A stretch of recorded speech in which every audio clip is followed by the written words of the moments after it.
पर DGP sir देखिए, एक बात बड़ी इंपॉर्टेंट है और वो ये कि इतना बड़ा नेटवर्क कुछ दिन में नहीं खड़ा होता है। इसके लिए समय लगा और इसके लिए लगा वो सहयोग जो अधिकारियों का इसे मिला। अब उन पर भी क्रैकडाउन जरूरी है। जैसा मैंने शुरुआत में बताया आपसे बात शुरू करने से पहले, कई अधिकारियों को भी लपेटे में अब लिया जा रहा है, उन पर भी एक्शन होगा। ये नेटवर्क बहुत इंपॉर्टेंट है एक्सपोज होना। बिल्कुल, आपके कई प्रोग्राम में पहले ही मैंने कहा था कि बिना सरकारी नौकरों की मदद के और उनकी रिश्वत और भ्रष्टाचार के चलते ये संभव नहीं था। उन्होंने इनको ऑक्सीजन और प्रोटेक्शन दिया। और ये मैं कहूंगा, केवल दो क्षेत्राधिकारी यानी 2 डिप्टी एसपी, 1 इंस्पेक्टर, 1 एडीएम ही की नहीं है, इनकी संख्या होगी। इसमें आईएएस आईपीएस अधिकारी भी होंगे, इसमें बहुत बड़ी संख्या में सरकारी कर्मचारी होंगे। और मेरा आपके चैनल के माध्यम से परामर्श होगा, उनका डिसमिसल होना चाहिए अनुच्छेद 311 भारतीय संविधान के अंतर्गत। डिसमिसल के साथ साथ यूएपीए और अन्य सुसंगत धाराओं में इनके खिलाफ मुकदमा होना चाहिए। मुकदमे के साथ साथ इनकी जो पेंशनरी बेनिफिट्स हैं वो सब जब्त हो जानी चाहिए, क्योंकि ये बराबर के हिस्सेदार हैं लूट में। इन्होंने इनको मौका दिया। ये 2 कौड़ी का नाली का कीड़ा ये आज छांगुर बाबा का स्वांग रच रहा है। अभी तो देखिए घिघियाया मैं बेगुनाह हूँ। आप भाव देखिए मुंह से बोली नहीं। सर आपका ऑडियो थोड़ा दुरुस्त करा के वापस आ रही हूँ, कुछ बहुत क्लैरिटी से आवाज नहीं आ पा रही, उसको मैं दुरुस्त करा लेती हूँ। लेकिन सवाल जो है वो छांगुर की उन धमकियों को लेकर भी है और इतना बड़ा नेटवर्क कैसे बन गया उसको लेकर भी है।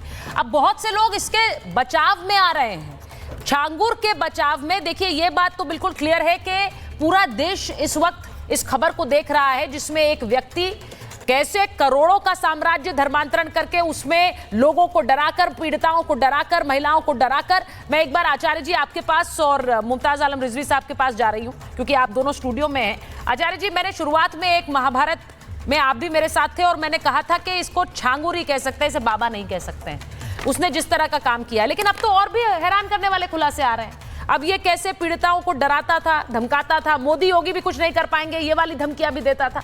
अब वो पीड़िताएं कह रही हैं इसे फांसी दो और कुछ कम नहीं होना चाहिए।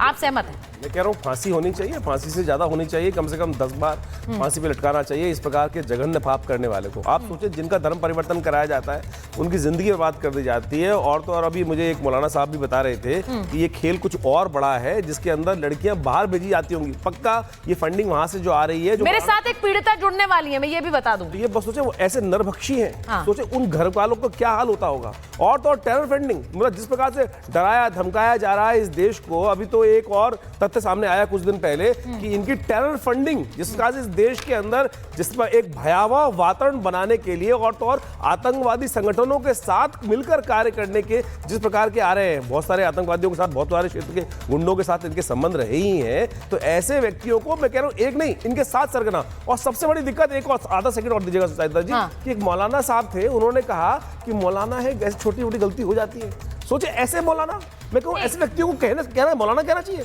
कि वो रिजवी साहब है, इन्हीं के उनको भाई। चलिए, मैं रिजवी साहब को बहुत गंभीरता से नहीं ले रही हूं क्योंकि उनके कई ऐसे बयान आते हैं जिस पर विवाद खड़ा हो जाता है। बहुत से ऐसे इस्लामिक स्कॉलर हैं जो उनको खारिज कर देते हैं। वो ये बयान दे रहे हैं, लेकिन मुस्लिम लीग के नेता भी बयान दे रहे हैं और वो क्या कह रहे हैं? वो कह रहे हैं कि ये तो साजिश है, हमको तो इस सरकार पर ही शक है कि उन्होंने ही ये कराया है। अब वहां वो मोदी योगी के नाम से डरा रहा है ये छांगुर, और मुमताज जी यहाँ पर वो बचाव में उतर आए हैं कि ये मोदी योगी ही करा रहे होंगे।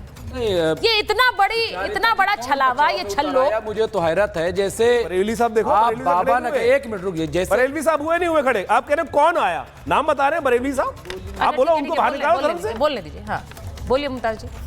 देखिए, सबसे पहले ये जैसे हम सब कह रहे हैं कि उसको बाबा ना कहा जाए, हाँ, इसी तरीके से इसको धर्मांतरण न कहा जाए। क्यों ना कहा जाए? बिल्कुल धर्मांतरण क्यों ना कहा जाए? बिल्कुल ये धर्मांतरण ऐसे नहीं होता है। नहीं, क्या करा रहा था? ये गैर क्या करा रहा था? क्या करा रहा था? धर्मांतरण जो है सुचारिता जी, सुन लीजिए, धर्मांतरण कोई किडनी प्लांट नहीं है, कोई जो है वो लीवर क्या करा रहा था फिर? बेहोश करके। अब ये बताइए, शराब पिला करके क्या करा रहा था नशा करा करके आप धर्मांतरण हो सकता है क्या? कौन सी कानून, कौन सा इस्लाम है ये?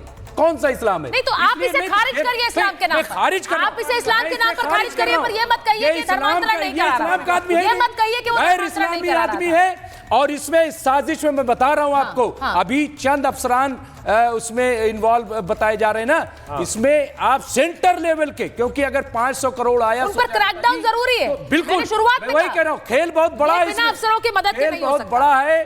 और इसको एक्सपोज किया जाना चाहिए। पर आप इसको इसे ये इस्लाम मत से भी न कहिए, जोड़िए। मुमताज, ये ये देखिए, नहीं कह सकते जब कि आप इसको धर्मांतरण नहीं है। धर्मांतरण बात करते हैं तब मुझे लगता है पोलराइजेशन की सियासत शुरू हो गई। अरे भाई, इसमें तब मुझे लगता है पोलराइजेशन नहीं, क्या है? गलत को गलत नहीं कहेंगे तो क्या कहेंगे मुमताज? भाई तो धर्मांतरण गलत नहीं है ना। को गलत नहीं ऐसे- कहेंगे तो ऐसे क्या कहेंगे? धर्मांतरण सुचारिता जी नहीं होता है, मैं बता रहा हूं आपको। नहीं, सुनिए, ये गैर कानूनी धर्मांतरण है। एक धर्मांतरण है मेरी मर्जी से मैंने अपना धर्म बदला, ये जबरन धर्मांतरण है, ये गुनाह है, अपराध है और इसको गलत कहना पड़ेगा आपको। लड़कियों का इस्तेमाल या जिस तरीके से पैसा कमाने के लिए ये तमाम किया गया वो कहिए आप, धर्मांतरण बिल्कुल नहीं है।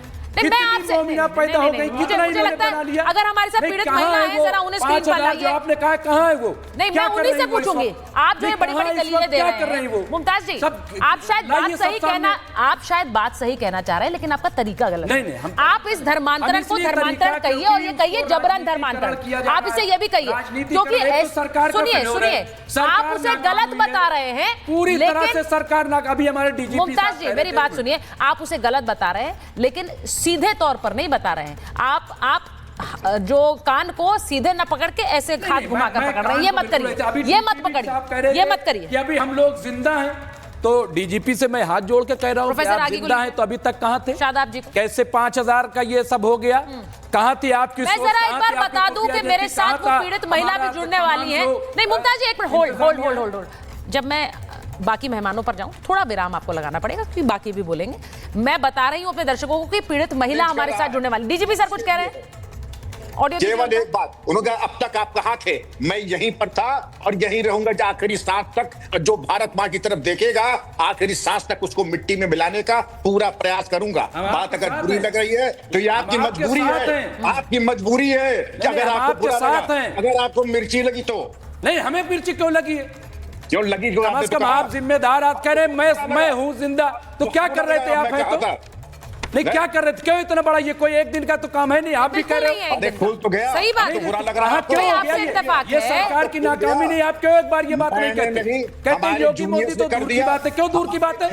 अरे 11 साल हो गए केंद्र में सरकार के। 500 एक एक करके बात करिए। मुमताज जी रुकिए, किसी ने पेड़ लगाया, मैं शादाब जी के पास। अब बहुत बुरा लग रहा है लोगों को। हमें बिल्कुल बुरा नहीं। अच्छा ठीक है मुमताज जी, होल्ड इट। शादाब जी को लीजिए स्क्रीन पे, प्रोफेसर आगी को स्क्रीन पर लीजिए। मैं एक चीज शादाब साहब आपसे पूछ रही हूं, आपको लग रहा है ये धर्मांतरण नहीं है? आपको लग रहा है कि इसमें किसी तरह की साजिश है, इस छांगुर को फंसाया जा रहा है? आज सुबह तड़के छापे पड़े हैं 14 लोकेशंस पर, ईडी ने छापे मारे हैं इसीलिए क्योंकि ये पूरा ट्रेल है जी।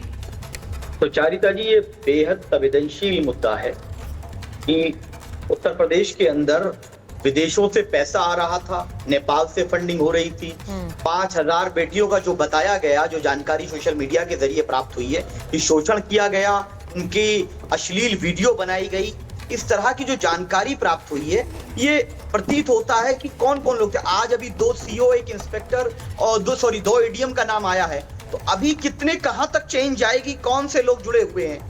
बात यहाँ धर्म की नहीं है। हाँ, धर्म के नाम पर जो लोग ये हरकत करते हैं बेहुदा, वो तो अपने आप को बेगुनाह ही बताते हैं। कभी राम रहीम हो, आसाराम हो, ये छांगुर हो, कोई भी व्यक्ति जो अधर्मी होता है, धर्म की आड़ में बेटियों के साथ बलात्कार करने वाले हों, उनकी इज्जत लूटने वाले हों, ये हमेशा अपने आप को बेगुनाह साबित करने की बात करते रहते हैं। लेकिन फिर इनको पैरोल मिलती है, कभी बेल मिलती है। ये सब होता रहा है क्योंकि राम रहीम और आसाराम को क्या हुआ, जब जब चुनाव आता है वो पैरोल पे बाहर आ जाते हैं।